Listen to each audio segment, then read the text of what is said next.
Minnesota takes care of business. They showed promise in that week 3 victory, and we're going to dive into how it can help them moving forward, plus 3 things to fix as we turn our eyes towards Iowa.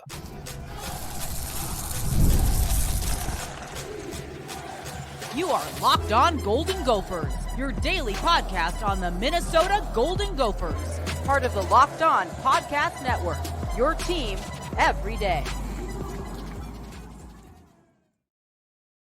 What up, Gopher fans? You're listening to Locked On Golden Gophers, part of the Locked On Podcast Network, your team every single day. My name is Kane Rob, host of the podcast, former collegiate football video coordinator and recruiting assistant, here to talk Golden Gophers with you each and every day of the week, Monday through Friday. Today, we're breaking down that week 3 victory. Now, if you didn't catch me on the postcast with Ron Johnson, you would have got some immediate thoughts after the game. So be sure to tap into Locked On Minnesota Sports after each and every game day, where you will find a conglomeration of a couple of us talking about immediate post-cast thoughts after every Gophers game. But today, we're going to break it down. We're going to talk about what happened in the game and how the Gophers dominated, especially defensively, in this week 3 matchup. Then we're going to turn our eyes towards the future and looking at 3 things that need to improve heading into a huge week 4 Iowa week. And then finally, 3 positives to continue to build on for the long term of the season. Now, what we're going to do is we're going to dive into what happened in this game, because like I said, the Gophers dominated this game. They won 27-0. I am here to say that, look, I am impressed with this. Now, I know a lot of folks are out there like, it's Nevada, they're not a good team, blah, blah, blah. If you would have listened to this show over the course of the week, you would know that this Nevada team is improving. This Nevada team has been doing a lot better under this new coaching staff, and they have shown some promise early in the season. Now, that being said, I thought the Gophers game might be a relatively close game down to the 4th quarter, and then the Gophers start to put it away. But the Gophers dominated this game from start to finish, especially defensively. And was it perfect? No, but I expected this game would end up a lot closer than many had thought against Nevada. I didn't think the Gophers would cover the 17.5 points that it got up to, but they did. They covered the spread, they won the game, and they did it in impressive fashion in my eyes. Now, the Gophers calmed all the noise and put up a largely dominant outing that could get folks excited, especially heading into a big rivalry week game, the big Iowa game. Tons on the line this upcoming week, especially with the drama of how it played out last year. So now you have momentum and you are ready to play another game, your 4th straight game at home, and hopefully start off Big Ten conference play with a bang.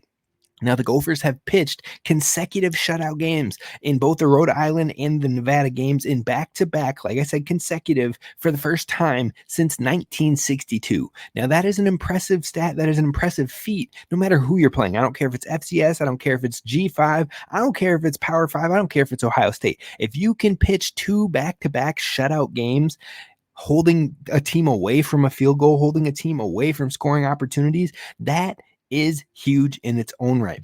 So the defense was impressive, but the offense showed it could pass the ball once again, especially in the first half. The second half was not pretty. I believe they were 2 for 6 for -4 yards passing, but that's because they didn't have to, and they were playing it safe, and they would take little small dumps, or they would take little wide open opportunities that just the timing didn't work out, or it was thrown too deep, or what have you, but they didn't really try to pass the ball in the second half. When they were trying to pass the ball in the first half, they were spreading it around. They were getting people involved. They were getting some big chunk plays. They were getting some small after the catch yardage. And I think overall the Gophers showed that this team can spread it out if and when need be.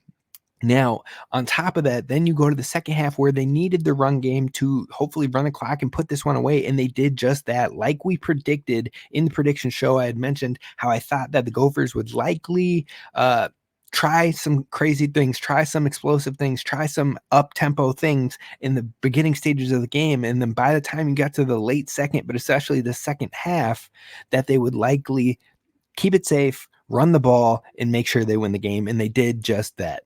Now, there was a turnover blemish for Max Brosmer, his first interception on the season, but that looked more of either a communication issue between him and Christian Driver, or it was just like Christian Driver was not expecting the ball and gave up on the play or something, but it looked like Max saw the matchup. He liked the matchup and he took a quick, deep shot.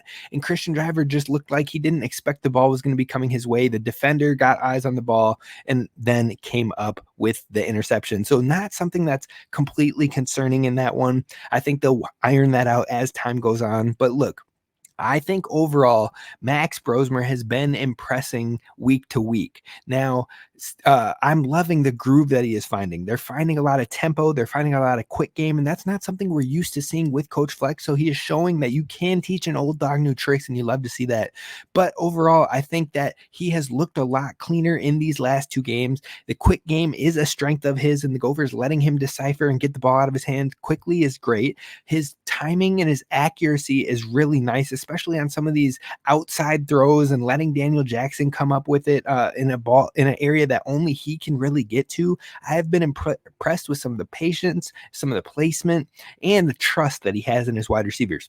I have been impressed with Elijah Spencer being able to sit down in the zones and be patient because he knows his quarterback will find him. Look, overall, I have been genuinely impressed with the passing game, even though there's more room for growth, more room for improvement, and more room for upside. We still haven't seen a big Daniel Jackson dominant game, and I think it's coming. It needs to be coming because the Gophers need to get their best player involved.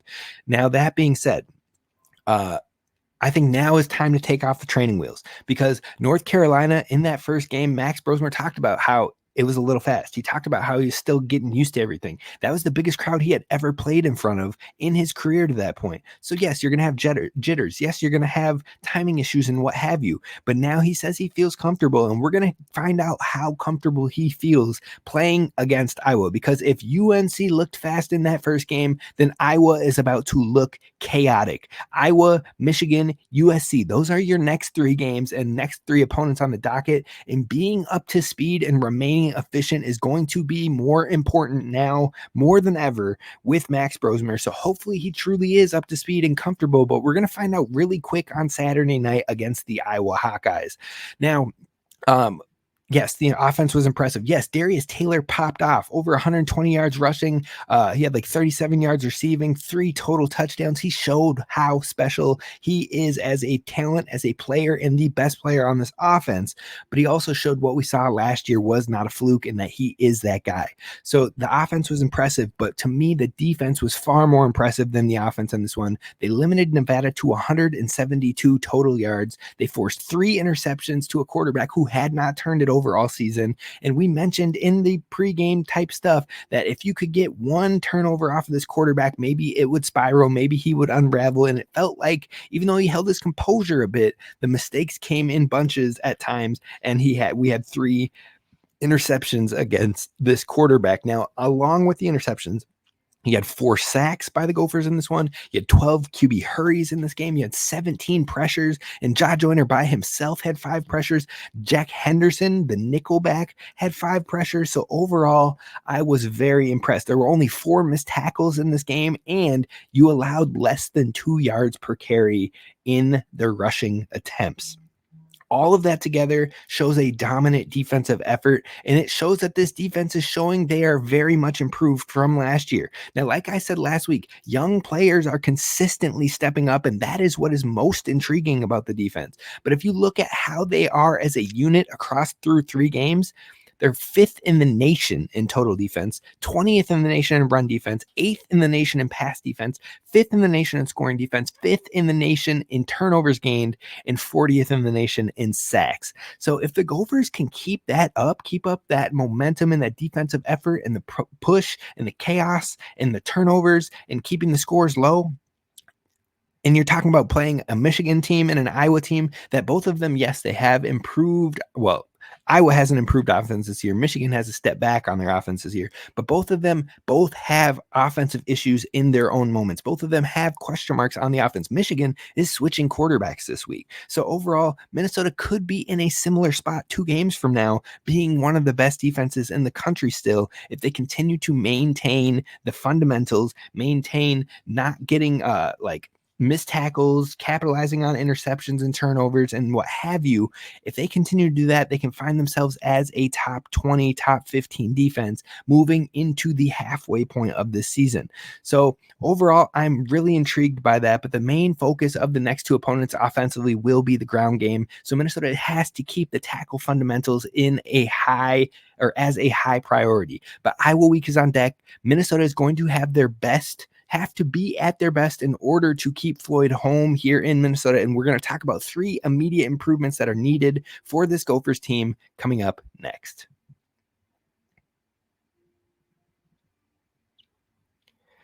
First, I want to talk to you about our friends over at 5 Hour Energy because look, it is time for you to get on track. If you're feeling tired, if you're feeling drowsy, if you're feeling like that to-do list is just way too much, then I'm definitely going to recommend our friends over at 5 Hour Energy because 5 Hour Energy fixes tired fast. Whether you have a long to-do list for work or do-it-yourself projects at home, take a 5 Hour Energy shot so you can check everything off your list. And if you're like me, you always have a large list of projects at home or continuing to want to push further at the office and make sure that you're staying on the tip top of what you need to get done. Well, when you get supplies for your project, don't forget to get the most essential supply, which is 5 Hour Energy.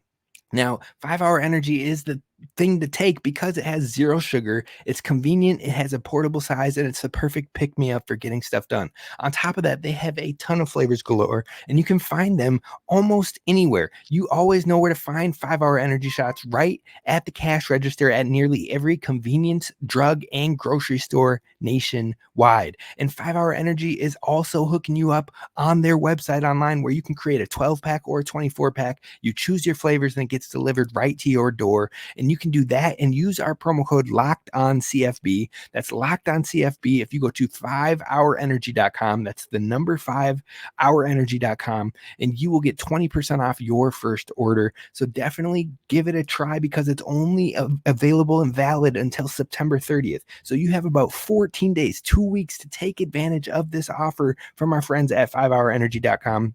It can't be used with any other promotion. So again, go to 5hourenergy.com. That's the number 5hourenergy and use promo code LOCKEDONCFB and you'll get 20% off your order. Go to 5hourenergy.com today.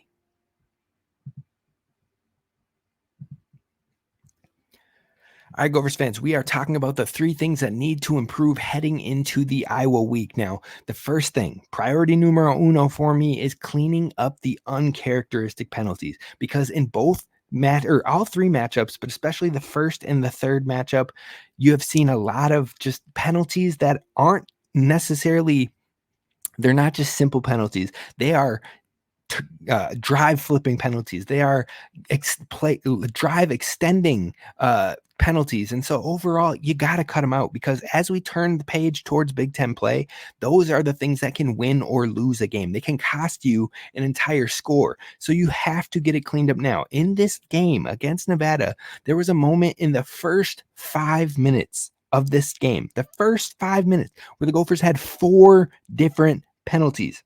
And in those 4 penalties, they had I believe, offsides that gave the offense extra yards. Then they had a pass interference and a roughing the passer in the same play. It's just giving the offense of the other team too many opportunities, too many extra yards to go towards getting a score. Now, luckily, the Gophers held them out of the end zone. Luckily, they kept it to a shutout. But overall, when you play in Iowa, when you play in Michigan, when you play at USC, which are your next 3 games, those are going to be the things that could make or break your drives. Those are going to be the things that could make or break your momentum, especially if you're on the road. So you have to clean up the penalties, which has been something the Gophers have been some of the best in the nation at over the course of PJ Fleck's tenure. This team does not get penalties, but right now they're getting just silly ones. They've lost a fumble. They've lost a sack on 3rd down opportunities. They have to clean up the penalties. Otherwise, it could come back to bite them in the long run.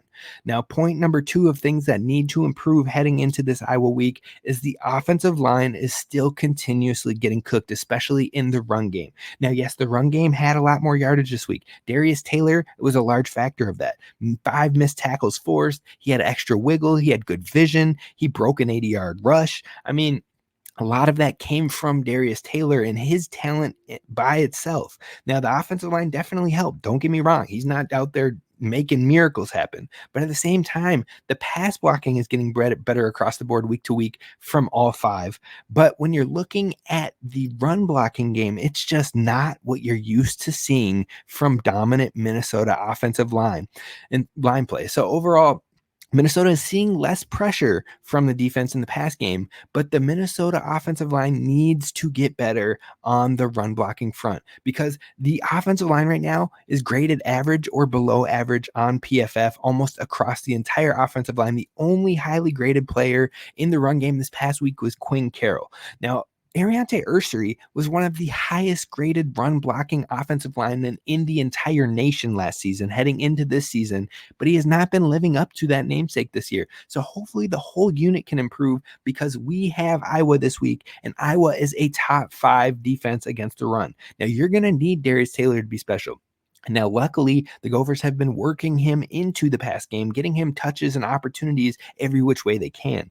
But you're going to need him effective in the run game, and they're going to need that offensive line to help generate the holes and the gaps for him to slither through against a top 5 run defense in the Iowa Hawkeyes. So the offensive line has to clean up their play, plain and simple, heading into this week 4 matchup with Iowa.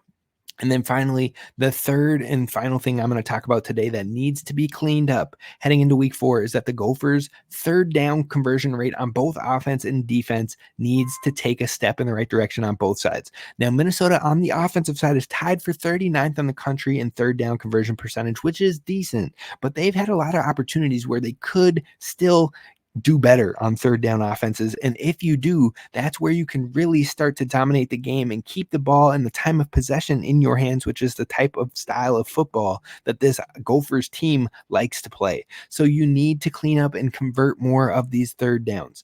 But if you don't find improvement in that area of measure, because again, you played FCS school, you played Nevada, and you played North Carolina, Big Ten defenses tend to be a lot tougher. They tend to be a lot scrappier. They tend to be a lot stronger. And so as you get into those Big Ten games, it's also going to be harder to convert on third down. So if Minnesota can't turn it around, there could be some struggles on that front. Now, on the opposite side of the ball, defensively, the Gophers are 94th in the country in stopping third down conversions. That is not acceptable, plain and simple. As you wear out on defense and it extends opponents' drives, and this has to improve immediately.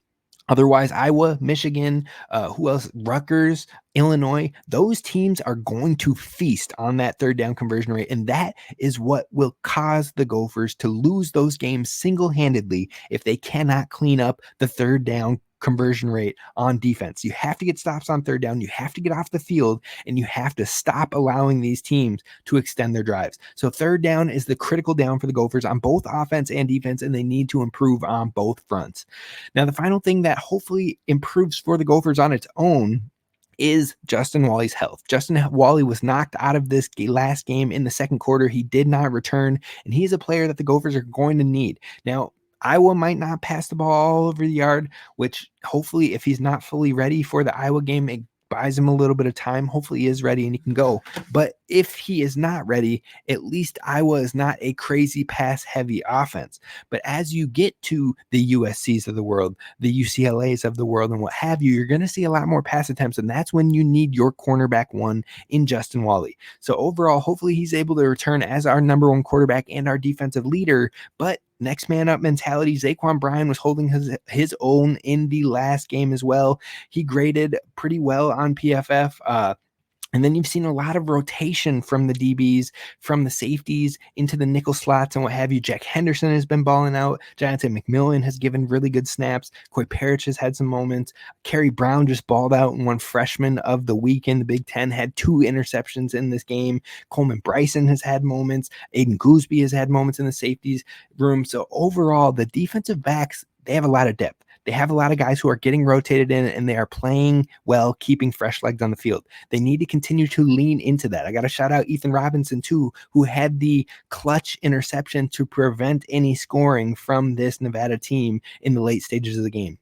So overall, hopefully Justin Wally's health improves and he's ready to go. But even if it doesn't, these defensive backs got to keep balling out, keep that pass game locked down. Number, 8 team in the nation when it comes to pass defense. So hopefully they can keep that up.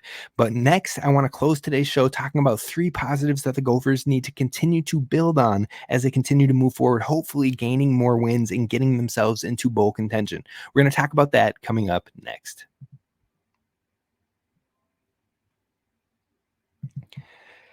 First, I want to talk to you about our friends over at FanDuel, because you've heard me talk about them time and time again. That is FanDuel, America's #1 sportsbook. And they are America's #1 sportsbook for a reason, because they're always hooking you up with great opportunities, including something a little different now through September 22nd, which will be here before you know it. And that is all FanDuel customers that bet a $5 bet will get a 3-week free trial of NFL Sunday Ticket from YouTube and YouTube TV.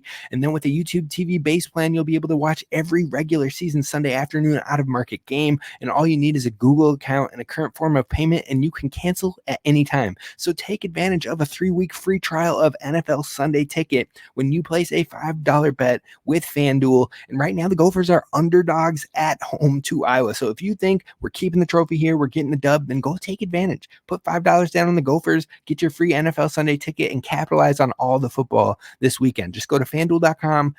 Download America's #1 sportsbook. Again, FanDuel.com today.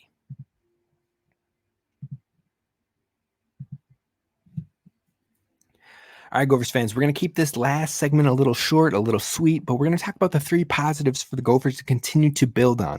And the first one that I have to say is continuing to generate opportunities with your running backs through the ground game and the air game, because their inclusion in the passing game not only has helped this Gophers team chunk the field and move the ball, but you've also seen some very timely ways to get the ball into Darius Taylor's hands in short yardage and let him create. We've had screen plays with Daniel Jackson where all of a sudden he's breaking it for 15 yards. You've had moments where Jordan Newman has had little screenplays that have bailed us out of 3rd and long situations. Getting the running backs going in the passing game is opening things up a lot. And also in the struggles of the run blocking, in the struggles of not being able to run the ball as efficiently as we would like to, the short passing game to the running backs is letting them create one, but also giving us a similar feel of passing to be able to run. And it opened up in the second half as the Gophers had a lead, because the Gophers didn't need to necessarily chunk the field with the short passing, but they could start running the ball. And as they added another defender to the box, as they tried to play it short, then all of a sudden you can sneak someone out of the backfield on a wheel route, or you can sneak a screenplay where they're overplaying and you have an extra man downfield to help you block. And all of a sudden you're getting a big play on a 3rd down or a 2nd and long. So overall, the usage of the running backs in the pass game has been beneficial for this Gophers team, and hopefully they can continue to get creative, because as they put these plays on tape, teams are going to start to pick over those tendencies. But if you can start to change the route trees a little bit, change the opportunities a little bit, and get them involved in different creative ways, that is where you're going to catch teams off guard and continue to find high value plays with your running backs in the passing game. So I love that element, and they need to continue to build on it, not just keep it same old and let it get sussed out, but build on that element. Now, another thing that the Gophers have had positively, but I want them to continue to build on it, is the defensive line pressure has turned up even more. Like I said, they had 17 pressures in this last game. And a lot of those pressures, even though they might not have all led to sacks, they had 4 sacks, which is a positive step in the right direction. But there was a play where Josh Joyner hit the quarterback in the middle of his throw, and it shortened the throw. It took the throw off trajectory, and that's where Kerry Brown came in with his first interception, diving for a spectacular play to get the Gophers the ball back. Moments like that where the quarterback is under duress and he feels the pressure coming, and he takes extra hit, and it throws a trajectory off a pass, or it makes him throw a badly timed ball, or it puts the ball in harm's way. That pressure is critical, especially as you play a quarterback who's struggling this week in Cade McNamara, who has not been playing well this entire season.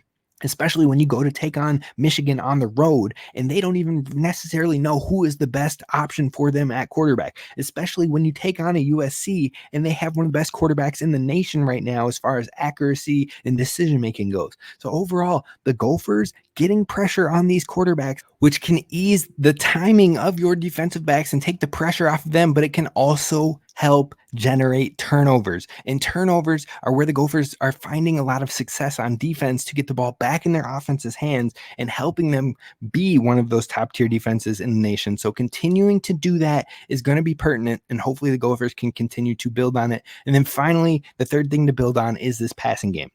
I love what I'm seeing from Max Brosmer over the course of these last 2 games. I loved what I saw from him in the last drive of the North Carolina game. But those 3 defenses are not the defenses you're about to see in Iowa, who is going to be difficult. Michigan, who has a nasty defensive line. USC, whose defensive coordinator has these boys playing right. So overall, these next 3 matchups are going to be critical. They're going to be exactly what Max Brosmer came to town looking for.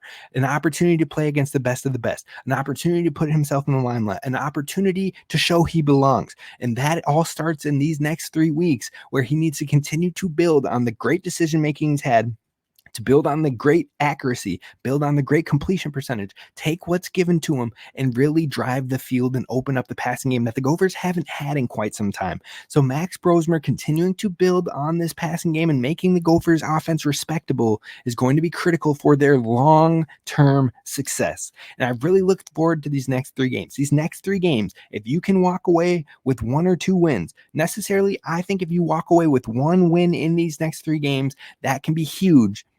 And then you go on to the next 4 matchups where you have an opportunity to potentially win every single one of them. So if you can steal one of these next 3 games, hopefully even 2 of these next 3 games, your whole trajectory of the season changes. And that's going to be big.